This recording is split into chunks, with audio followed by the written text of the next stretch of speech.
आपल्या public media चॅनलला like, share, subscribe आणि फॉलो करायला विसरू नका. चौथ्या मुंबईच्या दिशेनं वाटचाल करणारं बदलापूर शहर. या शहरात जितक्या चांगल्या गोष्टी घडतात त्याहून दुपटीनं वाईट गोष्टी घडत असतात. आता हेच बघा, मुंबईसारखा दिसणारा हा बदलापुरातील एक महत्त्वाचा चौक. मात्र या चौकात सिमेंट कॉन्क्रीटच्या रस्त्याला समांतर असणाऱ्या रस्त्याची काय अवस्था आहे. इथून रोज प्रवास करणारा वाहन चालक अगदी सहजपणे सांगेल की गेल्या वर्षभरापासून इथले खड्डे हे असेच आहेत. ना बदलापूर पालिकेनं लक्ष दिलं ना PWD विभागानं. आता पावसाचं पाणी या खड्ड्यांमध्ये साचल्यानंतर खड्ड्यांची तीव्रता आणखीनच वाढली आहे. आणि हो, विशेष म्हणजे पावसाळा नसताना देखील सायंकाळच्या सुमारास इथल्या खड्ड्यांमध्ये रोजच पाणी पाहायला मिळतं.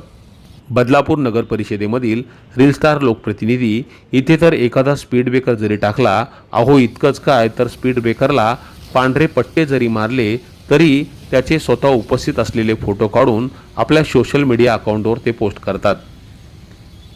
विशेष म्हणजे याच रस्त्यासाठी 1.5 कोटी रुपये खर्चून काही वर्षापूर्वी मॅकडॉनल्डच्या पुढे दोन्ही बाजूला पेअर ब्लॉक लावण्यात आले होते. निकृष्ट आणि अर्धवट लावलेले हे पेअर ब्लॉक असताना देखील हे पेअर ब्लॉक काही महिन्यांनी निघून गेले. तरीही मेहरबान, कदरदान आणि दिलदार पालिकेनं ठेकेदाराला संपूर्ण बिल दिलं. बदलापूर शहरात दिवसेंदिवस वाढणारी पाण्याची समस्या, विजेची समस्या, वाढती गुन्हेगारी यासंबंधीच्या बातम्या पत्रकारांनी दाखवल्या तर ते शहराला बदनाम करत आहेत असा आरोप राजकारणी करतात. आम्ही देखील या शहरात राहतो, मग आमच्या शहराला बदनाम करायला आम्हाला आवडत असेल का? पण काय करणार, सगळ्या ठिकाणी भ्रष्टाचार इतका वाढला आहे की कामांचा दर्जा गरज नसताना केले जाणाऱ्या कामांमुळे शहराचीही अशी अवस्था झाली आहे.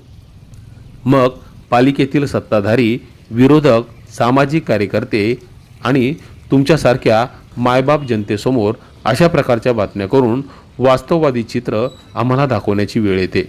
मग आता तुम्हीच ठरवा, आम्ही बदलापूर शहराला बदनाम करतोय का? Public media bureau report.